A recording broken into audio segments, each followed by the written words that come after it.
Regarde, profite de ce canard. Le seul truc qui se déroule bien, en fait. Ok.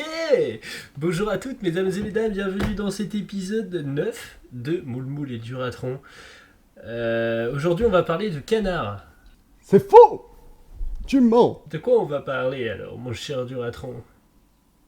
Ah bah non, c'est pas écrit dans mon livre.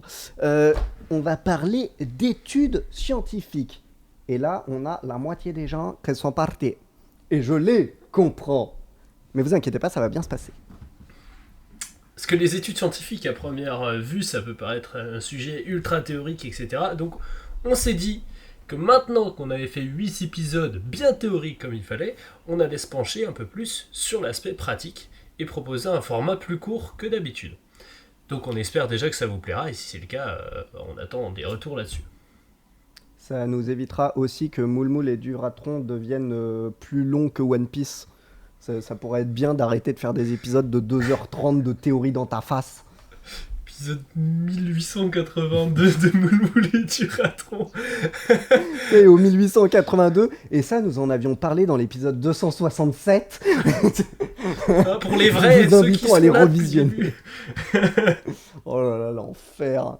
Bah du coup si on fait un L'enfer. format plus court, il y aura peut-être plus d'épisodes, donc peut-être qu'on arrivera au 1882. Mais là n'est pas la question. Là n'est pas la question pour l'instant. Donc oh, putain, on arrive déjà à se déconcentrer alors qu'on n'est même pas au début de l'intro quoi. Bon, on disait, il y aura plusieurs épisodes sur le sujet des études scientifiques, parce que on aime bien la vulgarisation, on aime bien en parler des études scientifiques, donc dans ce premier épisode, on va parler de comment on peut utiliser les études, et dans un épisode 2, on verra ensuite les différents problèmes qu'on peut rencontrer avec les études, parce que les études sont pas toujours fiables, ok, comment on fait pour voir si une étude est fiable, il y a certaines études qui extrapolent, d'autres qui enfoncent des portes ouvertes, comment est-ce qu'on retire des choses utiles de tout ça. Justement, donc pour tous ceux qui s'attendent à ce que, oulala, alors vu comment Moule Moule et Duratron, déjà des fois faut s'accrocher pour suivre, là sur les études scientifiques c'est foutu, et bien justement, non, on a décidé de prendre vraiment le contre-pied, et c'est pour ça que là, normalement ce podcast sera court, ce podcast sera efficace. Notre but c'est, là on rentre dans un des trucs qui est le plus galère quand on n'a pas une formation scientifique. Je n'ai pas de formation scientifique, et donc aujourd'hui c'est principalement, je vais être vous, et je vais être en galère à essayer de me renseigner vite fait sur une étude. Et mon cher Moule Moule ici va m'aider à pouvoir quand même décrypter, malgré que j'ai pas la formation en biologie, j'ai pas la formation en esprit zététique, j'ai pas, voilà, j'ai pas tout ça. Et ben Moule Moule va me donner quelques clés et j'aurai aussi moi-même quelques outils à vous proposer, puisque justement, je ne sais pas lire les études, je ne sais pas décrypter, donc, il a forcément fallu que je trouve des astuces pour quand même obtenir ce que je voulais. Sur ce, Moule Moule, je te laisse diriger ce podcast. Merci bien. La première chose, pourquoi est-ce qu'on peut être amené à aller fouiller dans des études scientifiques? Hmm, je peux tenter de répondre avec moi mon avis perso, vraiment de gens lambda. Vas-y, fonce. On reprend. C'est quoi que tu frappes Euh, là? j'ai une petite, tu sais que c'est une boule, Ah, premier dog, c'est une boule anti-stress de gym. je me demandais si c'était ton goûter ou si c'était une balle anti-stress. C'est une boule anti-stress. J'ai pas fait exprès d'aller les chercher, elle était là, c'était le bon moment. Euh, Ok, attends, je reprends. Moumoul, est-ce que tu me permets de justement essayer de répondre à cette question moi-même, étant donc pas formé à ça? Bah, étant donné que t'es la seule personne avec moi dans ce podcast, je pense que si je veux pas sombrer dans la schizophrénie, je vais te laisser répondre. T'as confondu avec le TDI, la schizophrénie, ça fait pas de dédoublement de la personnalité. Ah, ce sera le sujet d'un autre épisode. Je sais pas, bah, j'en sais rien. Ok, non mais vas-y. Vas-y, je t'en Alors, prie, Colin.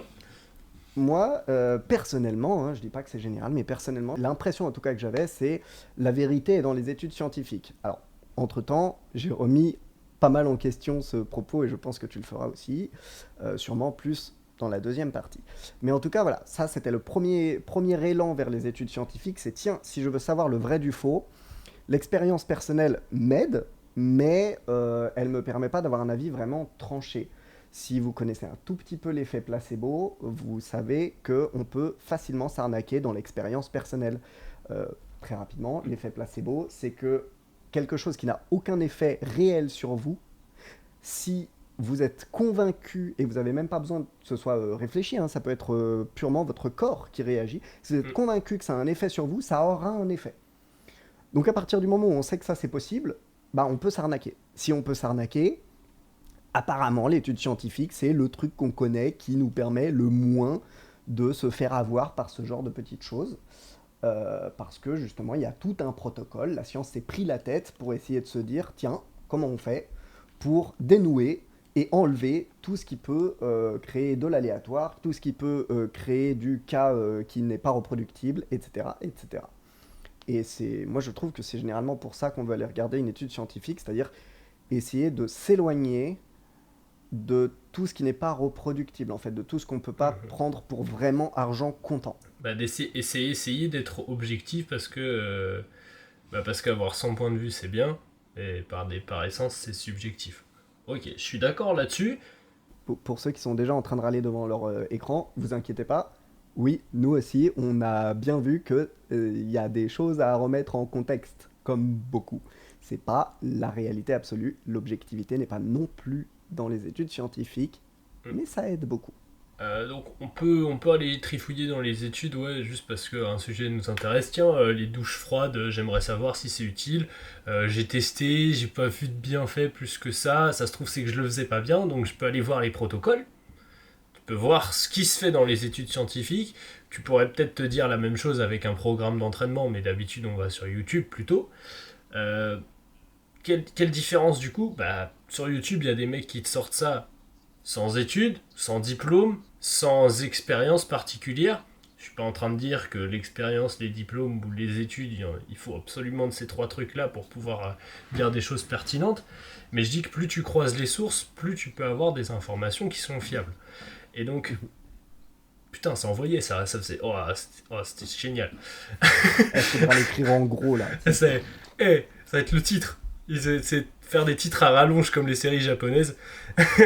Moi, quand j'ai commencé mon business, c'est avec la musique épique derrière, les écrits en plein milieu. Là. Ouais, le mec qui est comme s'il répondait à un podcast parce qu'il a été invité sur un plateau alors qu'il est tout seul dans son salon. Bon, passons, revenons au sujet pratique, parce qu'on a dit que c'est un épisode pratique quand même aujourd'hui. Ouais, les études, c'est un bon outil pour certains trucs. On discutera dans le deuxième épisode de pourquoi est-ce que faut pas se fier que à ça, quels sont les problèmes. Ok, maintenant qu'on a dit ça, comment on trouve une étude, Colin ? Alors, moi, j'ai vraiment fait le parcours, j'imagine, classique de la personne chez elle avec Google. C'est-à-dire qu'au début, j'ai tapé dans Google études insérer sujet. Et très rapidement, j'ai découvert Google Scholar. J'imagine que tu allais me parler de Google Scholar. Absolument. Donc, pour ceux qui ne connaissent pas, je vais donner un petit exemple. Touk, touk, touk. Je vous présente ici, paf, Google Scholar. Vous allez me dire, c'est Google. Eh ben oui, mais non. Parce que si je tape, par exemple, on va utiliser, on parle tout le temps de la courbe d'Hormèse. Donc voilà, Hormésis, sport. Si je précise sport, c'est parce que, si vous vous rappelez, la courbe d'Hormèse, c'est vraiment une courbe générale. Nous, on parle de sport, on va s'intéresser au sport. Et là, vous voyez que ça ressemble plus trop à Google. Parce qu'en fait, Google Scholar, si j'ai bien compris le système, tu vas me dire si je dis des bêtises, Malo, c'est vraiment que les articles scientifiques qui ont été publiés par des écoles ou des journaux scientifiques, tout organisme scientifique reconnu. Est-ce que c'est bien ça ? Ouais, en fait, ça répertorie... c'est le Google version études scientifiques. Voilà, donc vous voyez que alors, c'est pas très digeste, hein, on va pas se mentir. Moi, j'ai tapé... en plus, c'est vrai que si je la fais vraiment normale, on avait parlé de courbe d'Hormèse dans un podcast. Hop, je suis un viewer, je tape courbe d'Hormèse. Et puis... Au secours, je vois quasiment pas de courbe d'Hormèse dans les noms. Qu'est-ce qui se passe ? Ah si, c'est là, les courbes logistiques, exposition en laboratoire, ou putain. Oh. Alors, justement, là, ça nous amène vers le premier point. Si vous voulez chercher des études, déjà, cherchez-les en anglais. Parce que la bibliothèque de ressources française comparée à la ressource anglaise, et c'est juste pas le même acabit. Donc on commence déjà par chercher en anglais. Donc si en anglais t'es claqué, va falloir utiliser ta page Google Traduction et ta page Google Scholar, comme ça tu vas pouvoir trouver. Tu vois que sur le côté tu peux chercher par date. Donc j'insiste bien sur le par date parce que en 10, 20 ans, tu as des études qui peuvent dire la créatine, faites attention, c'est super dangereux. 20 ans plus tard, c'est génial, faut absolument que tout le monde en prenne. C'est l'exemple de la créatine, mais ce serait vrai pour plein d'autres trucs. Donc, les études, les études peuvent vraiment donner des résultats vachement différents d'une année à l'autre ou d'une dizaine d'années à l'autre parce qu'il y a des nouveaux outils qui apparaissent et parce que les protocoles changent aussi. Ou Donc même déjà, aussi tout simplement parce que justement à force de faire des recherches sur le domaine, on découvre que ok cette étude a ressorti telle chose, mais parce que on ne s'était pas concentré sur tel point ou tel point, et en se concentrant sur tel point, bah, on s'aperçoit de l'inverse. Un exemple qui va peut-être parler à toutes les personnes qui essayent de se renseigner sur comment créer du muscle. Un coup, on va te dire qu'il ne faut pas faire d'hyperextension, il ne faut jamais avoir le muscle étiré au max. Un coup, on va te dire que c'est là où ça fait le plus d'hypertrophie. Bah oui, parce que si tu te concentres sur des Olympiens, si tu te concentres sur des sportifs du dimanche, ou si tu te concentres sur des gens qui n'ont jamais fait de sport de leur vie, bah le résultat n'est pas du tout le même. donc ça, les extrapolations, on aura l'occasion d'en parler dans l'épisode 2. Mais pour revenir sur l'exemple que tu donnes, l'hypertrophie en étirement ou l'hypertrophie en contraction, il y en a qui vont dire ah mais l'hypertrophie en étirement c'est mieux parce qu'ils vont regarder comment la longueur des fascicules augmente, et il y en a qui vont dire ah bah non c'est nul parce qu'ils vont regarder en série. En fait on avait parlé la dernière fois de les mettre en parallèle ou de rajouter des protéines contractiles en parallèle ou en série. Quand tu fais des exercices en étirement, ça les rajoute en série, donc bout à bout, et quand tu fais en contraction, ça les rajoute plutôt en parallèle. Donc ça dépend de ce que tu regardes et encore une fois du protocole. Ok, plus dans le concret, donc on a dit, tu avais une Eh étude à ben, nous proposer. justement, j'allais dire, donc déjà, premier truc, donc là, j'essaye de reproduire un peu un type de recherche que vous auriez pu avoir avec un podcast. Donc vous avez entendu parler de courbe d'Hormèse, vous tapez de courbe d'Hormèse. Premier truc, on est obligé d'être malin quand on cherche des études, c'est-à-dire que là que je m'aperçois, comme je disais, les courbes logistiques correspondent aux données d'exposition en laboratoire. Oula, ça n'a rien à voir avec ce dont on parlait nous dans notre podcast. Euh, Toxicité, abiotique, stress. Ok, faut que je précise. Indispensable, faut que je précise. Courbe d'Hormèse, sport. Essai d'inhibition de la croissance d'une algue d'eau douce. Toujours pas bon. Effet d'un programme de marche rapide sur le système nerveux autonome. Ah, on commence à s'en rapprocher, mais chez le sujet âgé en EHPAD. Vous remarquez que, en fait, il faut qu'on soit super précis. Je vais aussi appliquer le conseil de Malo. On va dire que je suis allé sur Google Translate si je ne parle pas bien anglais. Et je vais déjà passer en anglais. Et donc, on va parler de hormesis. Et moi, du coup, je veux sport. Et je veux, par exemple, vis-à-vis du nervous system. C'est ça qui m'intéresse. Nervous system. Voilà, déjà, c'est beaucoup plus précis. Et là, on s'approche un peu du truc. Exercise, oxidative stress and hormesis. Donc, traduction moule-moule. L'exercice physique et le stress oxydatif et l'hormèse. Je regarde un petit peu, il me dit quoi, On a parlé de la relation entre exercice et le contexte de l'hormèse, donc de la courbe d'hormèse, le lien qu'il peut y avoir entre l'exercice et l'aging. Alors attention, vous allez voir qu'il y a plein de trucs où vous allez croire que c'est bon ou pas bon. Aging, on peut se dire, ça veut dire la vieillesse. Ouais, mais ça peut aussi être la vieillesse musculaire, ça peut être la courbe de vieillissement de votre corps. Donc ça ne veut pas forcément dire que ça ne nous concerne pas, on ne sait pas encore. En tout cas, bon, déjà ça, je pense qu'on peut apprendre des choses sur un sujet qui nous intéresse. Ça parle vraiment d'exercice, ça parle de stress, et ça parle de la courbe d'Hormèse. On tente? Ah si. Allez, bam! Me voici ici. Tout est en anglais, au bordel. Alors, J'ai plein d'infos partout. déjà, encore une fois, si tu as des difficultés avec l'anglais, tu peux traduire avec Google ou d'autres moteurs de recherche facilement, même si tu as ta page Google Traduction à côté, bon, tu peux traduire.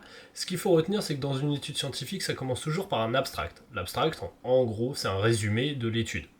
Donc ça te présente en quelques lignes le but de l'étude, le protocole vite fait qu'ils ont réalisé. Des fois, ça parle aussi des sujets sur lesquels l'étude a été menée, et ça dit les résultats, et donc ils essayent de déduire, bon bah voilà ce que ça peut suggérer comme résultat. Donc se limiter à l'abstract, donc à ce résumé-là, c'est souvent une erreur, parce qu'on ne peut pas voir, parce qu'on voit vraiment que les petits bouts, l'essentiel. Mais des fois, le protocole n'est pas bien expliqué, c'est plutôt flou. Hein, en 8 lignes, tu n'as pas le temps d'expliquer vraiment le protocole d'une étude. Donc, si tu vas pas fouiller derrière, tu sais pas si leur étude est fait vraiment sens. Un exemple type, en soi, si le profil que tu entraînes, c'est un débutant complet, tu auras beau lui faire n'importe quel programme d'entraînement, ça va toujours se résumer à un gain de masse musculaire, à une perte de masse grasse. Donc tu pourrais pas vraiment dire ah bah ce programme là il est mieux que celui-là. Non, parce que dans tous les cas, l'effet aurait été maximal, si tu veux. C'est des personnes qui ont une réponse anabolique maximale, peu importe l'effort qu'ils font. Genre tu leur fais faire deux séries curl biceps, ils sont déjà au maximum de masse qu'ils pourraient prendre. Que t'en fasses 2 ou 10, ça change rien. Donc voilà, il y a plein d'études qui se méprennent là-dessus.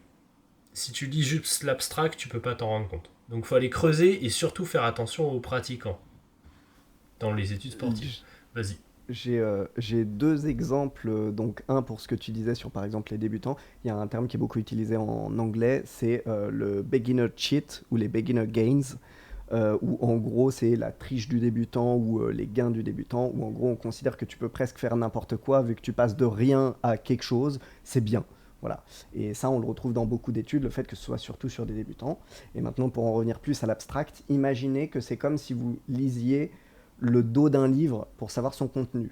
Oui, c'est pertinent pour avoir une idée générale, mais d'une, vous n'avez pas la conclusion, vous ne savez pas qui est le meurtrier, même si l'abstract va vous laisser entendre ça un peu, du genre, et le meurtrier n'était pas celui qu'on pensait être. Oui, mais vous ne savez pas qui c'est, vous n'avez pas la vraie conclusion, et vous n'avez vraiment pas le détail de tout ce qui se passe. C'est juste pour vous donner une idée générale. Donc voilà. Je propose du coup qu'on continue le cas très pratique, c'est-à-dire je ne parle pas assez bien anglais, donc je vais utiliser la traduction Google. Hop, touk, traduire en français, bam. Alors, déjà, que nous dit l'abstrait? Je vais essayer de la faire très rapide. L'inactivité physique entraîne une augmentation de l'incidence de diverses maladies. Ah, ok, bon, là on nous explique du coup que voilà, si on est sédentaire, bah, on augmente les risques. Point finaux de la courbe d'Hormèse associé à l'exercice. Ok. Donc, hop, les effets bénéfiques sur l'organisme, le fait qu'il améliore la fonction cardiovasculaire, adaptation par l'oxyde nitrique, réduit l'incidence de maladie d'Alzheimer. Ok, c'est pas vraiment ça qu'on recherchait, moule. Nous, dans notre cas, bon, savoir que ça recule la maladie d'Alzheimer, on s'en fout. Est-ce que du coup je me casse de cette étude ou pas? Ben, tu peux aller un petit peu plus bas, et si c'était pas exactement ce que tu recherchais, tu pourras avoir d'autres études qui sont en rapport, parce que généralement dans des études scientifiques, genre une étude scientifique en cite 20 à 200 autres, donc tu peux trouver des études affiliées, on va dire, parce que les mecs qui font des études se servent d'autres études pour faire la leur. Ouais, très important ce que vient de dire Moule, d'autant que, comme on le disait, vu que l'abstract, c'est comme le dos du livre, des fois, sans se rendre compte, l'abstract nous donne pas envie de lire. Et en fait, je descends un peu, et regardez ce que je vais retrouver là, qui va finalement nous intéresser pas mal. L'effet le plus important de l'exercice sur le corps est le processus d'adaptation. Comme tout facteur de stress, une seule séance d'exercice a la capacité d'induire une adaptation, bien que seulement dans un nombre limité d'incidents, blablabla. Et bah finalement, peut-être que j'ai envie de la lire, cette étude. Alors que l'abstract ne me laissait pas forcément trop penser, vu que moi je m'intéressais vraiment au sport, au street, tout ça.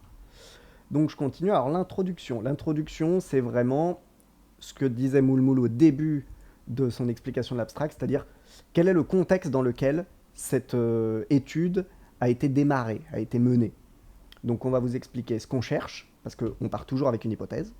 La théorie de l'Hormèse repose sur l'hypothèse selon laquelle les systèmes biologiques réagissent à l'exposition aux produits chimiques, aux toxines et aux radiations par une courbe en forme de cloche. blablabla, blablabla, blablabla, blablabla, Là, déjà, c'est blablabla. intéressant parce que ça pousse l'hormèse plus loin, ça t'explique que nous, on en parle beaucoup dans l'entraînement, mais ça marche aussi en toxicologie. C'est-à-dire, t'as peut-être déjà entendu dire, faut pas manger les pépins de pommes parce que si tu les manges, eh ben, t'as du cyanure dedans et donc c'est mauvais pour la santé. Ouais, encore une fois, tout est question de dose. Parce que si tu es exposé de plus en plus à un poison, bah, ton corps apprend à le tolérer de mieux en mieux.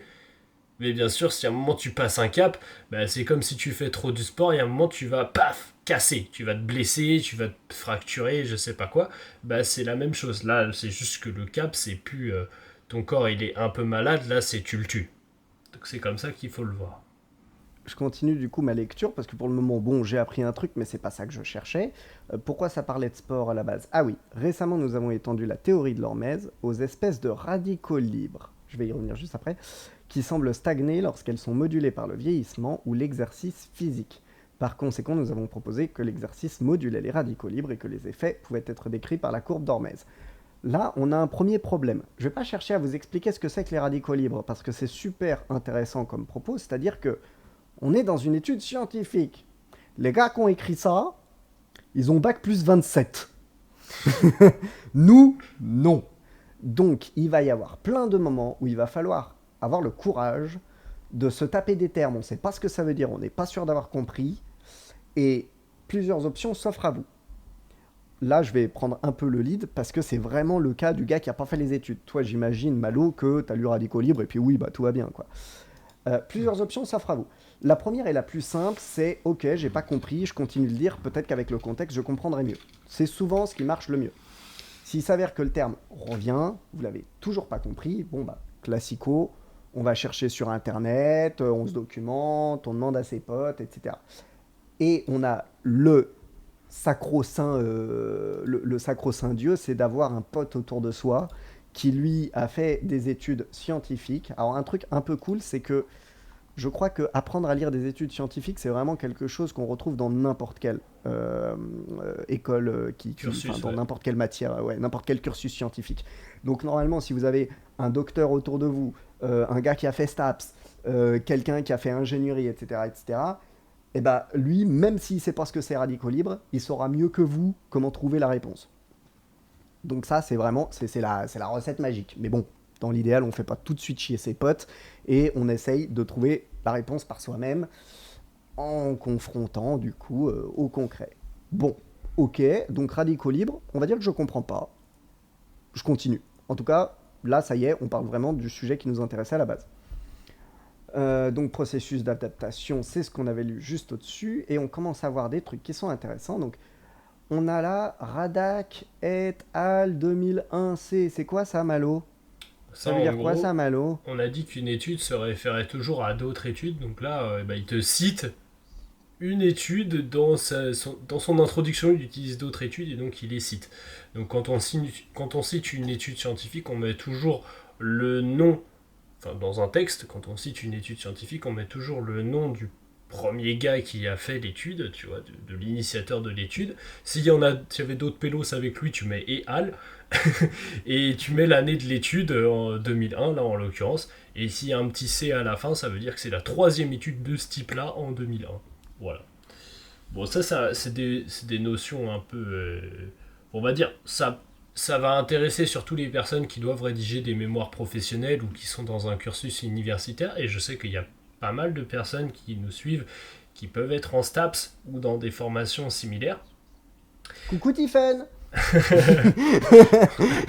Mais en tout cas, voilà, donc, alors, moi, du coup, toi, tu as expliqué le côté, justement, pour quelqu'un qui s'y connaît, c'est quoi Radak, hein. Et moi, alors, j'avais pas tout ce détail, par contre, j'en ai déduit quelque chose avec mes propres recherches perso, puisque pour rappel, moi, bien que je me sois énormément documenté, je n'ai jamais fait de cursus scientifique dans ma vie. Jamais. Et du coup, j'ai découvert en fait progressivement que, tout simplement, vu que l'étude scientifique a pour but d'être la plus objective possible, un des trucs où on perd en objectivité extrêmement vite, c'est d'utiliser des termes qui ne sont pas clairement définis. Sauf qu'on ne va pas s'amuser à tout définir tout le temps. Et ben j'ai remarqué que très souvent ça, c'est pour dire, si vous avez un doute, par exemple là j'imagine qu'on parle de, on parle de la charge limitée au cadre temporel, etc., etc. Donc ça se base sur quelque chose. Ce quelque chose, si vous voulez être sûr, eh ben, c'est là-dedans qu'on va retrouver le détail de ça. Ça permet de ne pas se retrouver avec des pavés de malades. Souvent, c'est Souvent, vraiment c'est des une citations. citation. C'est là, comme tout facteur de stress, une seule séance d'exercice a la capacité d'induire une adaptation. Bah, probablement que l'adaptation suite à l'exercice, c'était le sujet de Radak en 2001, tu vois, quand il a fait son étude. Euh, on avance plus, je pense que maintenant on sait comment Ouais. On, on lit Voilà, donc on une étude. enchaîne. Là, je lis blablabla, bla, bla, bla, bla. Toujours essayer de rester alerte au fait que là j'utilise une traduction. Il peut y avoir des choses qui sont un peu erronées. Faut pas hésiter de temps en temps à pouf, quitter la traduction, tac, tac, tac, pour vérifier que voilà, c'est pas n'importe quoi qui est écrit. Dès qu'on trouve que quelque chose est un peu étrange, on continue, on continue. Alors, ok, j'ai eu mon introduction, extrait de section, exercice et fatigue. Alors, c'est quoi les extraits de section? En gros, il reprend des cas où l'hormèse s'applique et il dit, bah, par exemple, l'hormèse, ça s'applique dans l'exercice et la fatigue, dans les courbatures, dans le système immunitaire. En fait, il montre toute l'influence de l'exercice sur différents facteurs. Là, cette étude va servir de recueil. Donc elle va prendre plein d'études et faire une synthèse de tout ça. Donc c'est ce qu'on appelle une méta-analyse. Souvent ils précisent, ils mettent méta-analysis, bidule. Et donc ils disent le nombre d'études qu'ils prennent en compte, etc. Au lieu de eux-mêmes faire un protocole et de dire bon bah voilà on va étudier ce thème-là en particulier, ils se disent ah bah il y a déjà plein de personnes qui ont traité de ce sujet-là, mais ils n'ont pas forcément connecté tout ça. Bah, nous on va prendre toutes ces études-là et on va pondre un truc avec. Faut voir ça comme c'est des journalistes qui font un article en gros sur toutes les infos qu'ils ont eues. Parfois même, bah là en l'occurrence le mec qui a fait cette étude-là c'est Radak, donc le gars il se cite lui-même en fait. Il a fait des études par le passé sur un sujet, puis sur un autre, puis sur un autre, puis sur un autre. Il prend tout, il regroupe tout, il dit bon, en gros, résumé de l'année 2007, voilà ce que j'ai fait. Et voilà ce qu'il a appris sur l'hormèse. C'est bien parce que là, du coup, on le fait vraiment dans l'ordre où on risquerait de le faire. C'est-à-dire que là, vous voyez que, bah mince, mais en fait, c'est où l'étude, c'est où le cas pratique, etc. Je ne comprends pas, Malo était un peu perdu, etc. Alors, moi, l'analyse que j'en fais des extraits de section, c'est qu'en fait, tout simplement, on n'a pas l'entièreté de l'étude là. Et donc, on reprend des bouts de l'étude pour sortir ce qui a été vraiment pertinent sur l'instant selon eux. Parce qu'en fait, le détail de l'étude, c'est vraiment... Il y a des études, c'est des trucs de 500 pages sur des années. Ils sont obligés de tout détailler. Et là, ce qu'on est en train de lire ici, c'est un résumé. Et donc, tiens, mais comment ça se fait que ce soit un résumé? Je comprends pas, je remonte. Ah, en fait, ça, c'est extrait d'un numéro de toute une suite de revues. Et là, je suis au volume 7, numéro 1 de tout un énorme pack d'infos. Et donc je vois à droite, c'est extrait d'un numéro spécial l'hormèse. Il y a d'autres articles à côté sur l'hormèse définie, les concepts convergents, blablabla, bla, bla, plein de trucs. En fait, là, je suis que sur un bout d'un énorme taf que une énorme équipe et bah, visiblement, c'est écrit ici, plusieurs écoles, facultés, instituts ont rassemblé. Sûrement, donc j'imagine que ça s'appelle juste Hormèse, sur tout ce qui touche à l'Hormèse. Et c'est pour ça qu'ici, j'ai quelque chose de très succinct avec des petits points extraits de l'entièreté du doc. On reviendra d'ailleurs, ça c'est important ce qu'on vient de dire, on y reviendra quand on parlera de la pertinence des études. Bon, ok, là j'ai mes extraits, blablabla, on va estimer que j'ai tout lu. D'ailleurs, vous voyez, ah, radicaux libres, je le retrouve. Bon, là je vais pas me faire chier à voir le détail, mais c'est le moment où on va vérifier si finalement avec le contexte on recomprend ou pas. J'arrive à la fin, conclusion. Très souvent, les gens qui ont passé l'étape de lire juste l'abstract, ils rushent à la conclusion. Ce qui peut être une erreur aussi d'ailleurs. Mais c'est déjà un peu moins foireux. Là, on nous dit quoi? On nous dit la réponse des systèmes biologiques aux facteurs de stress peut être décrite par une courbe en U. Donc si j'avais lu tout le détail, on comprendrait que c'est justement la courbe d'Hormèse qui se représente en courbe en U. L'exercice physique évoque également cette courbe d'Hormèse, c'est-à-dire la réponse de l'organisme. Les deux points extrêmes de la courbe d'Hormèse sont l'inactivité et le surentraînement. Mais ça, c'est vachement utile pour nous. Qui entraîne tous deux une diminution de la fonction physiologique. figure 1, donc là, il faudrait que je retourne chercher où était la figure 1. Une fonction normale et adaptée de l'organisme peut être obtenue par des séances régulières d'exercices modérés. Les effets de l'exercice sur le système immunitaire, les radicaux libres, la fonction musculaire, etc. Trois petits points. Vous remarquez que depuis tout à l'heure, j'ai l'impression qu'il manque des choses. Il manque des choses, non, Malo? Là, il y a une suite à cette phrase. Je l'ai pas. On arrive à la fin. Alors, certaines études sont incomplètes parce que le contenu complet de l'étude est payant. Bon, celle-ci, je suis pas sûr que ce soit le cas, mais c'est le cas pour pas mal. Dans ces cas-là, ce que je peux vous conseiller, parce que des fois on trouve pile l'étude qu'on recherchait, genre tu cherches l'hypertrophie au poids du corps sur les tractions. Il y a trois études qui en parlent, tu vois, et qui comparent, je sais pas, les tractions avec le tirage vertical, donc t'en trouveras que dalle. Et manque de bol, le site sur lequel tu trouves cette étude, l'étude est payante. Donc tu as plusieurs options, soit tu payes, soit tu vas chercher sur un autre site. Parce que des fois c'est payant sur un site, mais c'est gratuit sur un autre. Enfin voilà, après si t'as fait du streaming. Ouais, vas-y. On a également un autre plan que je vous donne, c'est que très souvent les scientifiques à l'origine de leurs études eux-mêmes ne sont pas forcément d'accord avec ce concept que pour avoir le détail il faudrait payer. Et vu que c'est leurs propres travaux, ils ont le droit de le diffuser personnellement. Et donc parfois, si vous êtes vraiment déter, vous pouvez contacter le gars. Et si le gars vous le remet, genre par mail ou ce genre de truc, et ben en fait il a le droit. Il a le droit, vous avez juste pas le droit de le diffuser. Mais du coup, ça peut aussi être un plan qui marche quand vraiment vous êtes en train de travailler ou de faire des recherches importantes sur quelque chose et que vous voulez pas lâcher le morceau, vous trouvez nulle part. Vous pouvez tenter de contacter, si la personne est encore en vie, la personne qui a fait l'étude. Donc c'est pas mal ça.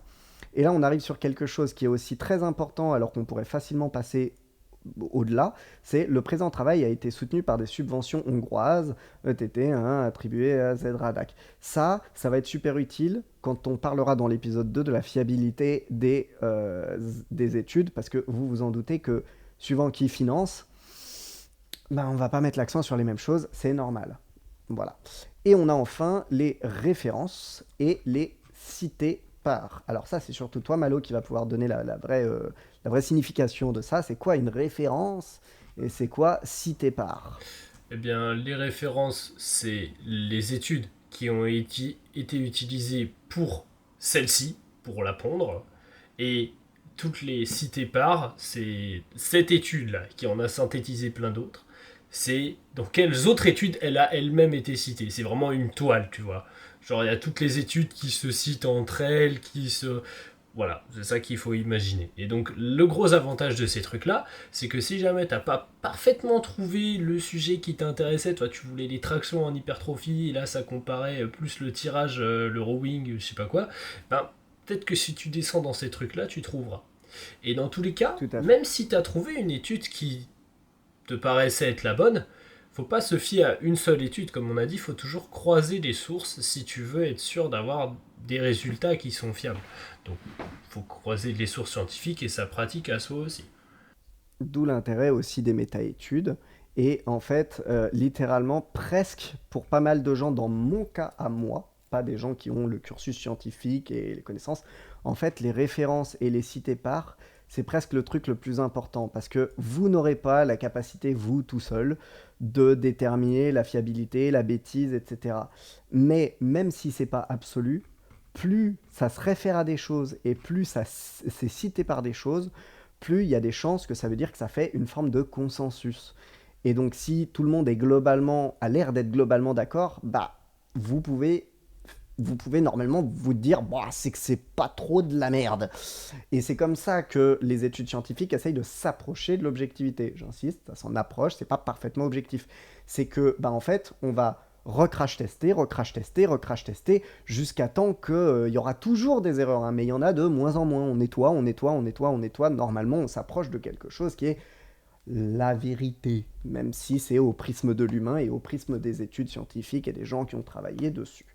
Vous avez, normalement, avec ce petit cas pratique, en 30 minutes, je crois, allez, peut-être 40 minutes, les capacités de pouvoir fouiller par vous-même une étude, de pouvoir essayer de la comprendre et d'en retirer des choses qui peuvent vous être utiles. Dans l'épisode prochain, on va vous expliquer comment savoir si ce que vous avez lu c'est pas tout acheté en fait. Un dernier truc là-dessus, si vous avez votre étude et que vous voulez par exemple, vous en avez besoin pour un mémoire, pour l'utiliser dans ces cas-là, lorsque vous la citez dans le texte, vous fonctionnez comme ce qu'on a dit, donc vous mettez juste le nom du premier acteur de l'étude, et Dans la langue d'origine. voilà, vous mettez son nom, donc ça peut être juste son nom de famille ou son nom de famille et son initial ou le nom complet, suivi de la date. Et ensuite, dans les sources de votre document, là, il y a une charte pour citer. Donc, vous verrez sur chaque étude scientifique, il y a un petit truc, il y a écrit cite, ici, ou quote, des fois. Tu cliques dessus et ça va te donner toute la référence avec le numéro qu'on appelle DOI. Donc, c'est la référence qui te permet qui répertorie toutes les études scientifiques, en fait. C'est un peu comme le SIRET pour les entreprises. Euh, donc tu cliques là-dessus, tu as juste à copier-coller, tu mets dans les sources et tu verras qu'il y a plusieurs types de citations. En soi, on s'en fout de laquelle tu prends juste la même à chaque fois, comme ça elle a toujours la même gueule. Voilà. Là, vous avez la version entre gros guillemets clean de toute une citation complète à mettre dans vos annexes. Mais évidemment, au moment où vous le citez, il faut quand même préciser, donc, comme on disait, Radak, en fait, comme on a lu juste touk touk touk touk, tac tac tac, il était où? Ici, voilà, Radak et Al, virgule, 2001, et donc le fameux C ou ce genre de choses. Et dans vos annexes, tout le détail, il y a ça. Après, l'abstract n'est pas nécessaire, mais c'est bien d'avoir les premières Oui. lignes. Ouais. Ok, et bien voilà pour ce premier épisode de comment est-ce que tu apprends à lire une étude scientifique, à déceler si c'est ce que tu recherches ou pas, à la citer dans tes travaux si c'est utile pour tes travaux. Maintenant, on sait qu'il faut croiser les études entre elles, on sait qu'il faut les croiser avec sa propre expérience. Dans le prochain épisode, on verra surtout euh, tous les freins aux études scientifiques. Pourquoi est-ce que c'est pas ultime et universel dès qu'une étude scientifique te dit un truc, est-ce qu'il faut extrapoler, considérer que c'est valable pour tout le monde? C'est de ça dont on parlera. Mhm. Et c'est très important parce que, de toute façon, si vous pensez que même une méga méta-étude de ouf, du coup, ça veut dire que c'est absolument vrai, vous courez à la catastrophe, en fait, quoi qu'il arrive. Ça va même à l'encontre du concept même d'étude. On parlera donc de zététique. C'était Moule et Duratron, quand même vachement plus sérieux que d'habitude. C'est étrange, ça. Vachement plus pratique que d'habitude. Et sur ce, je suis en retard. Donc je me casse. Merci de nous avoir écoutés. Au revoir.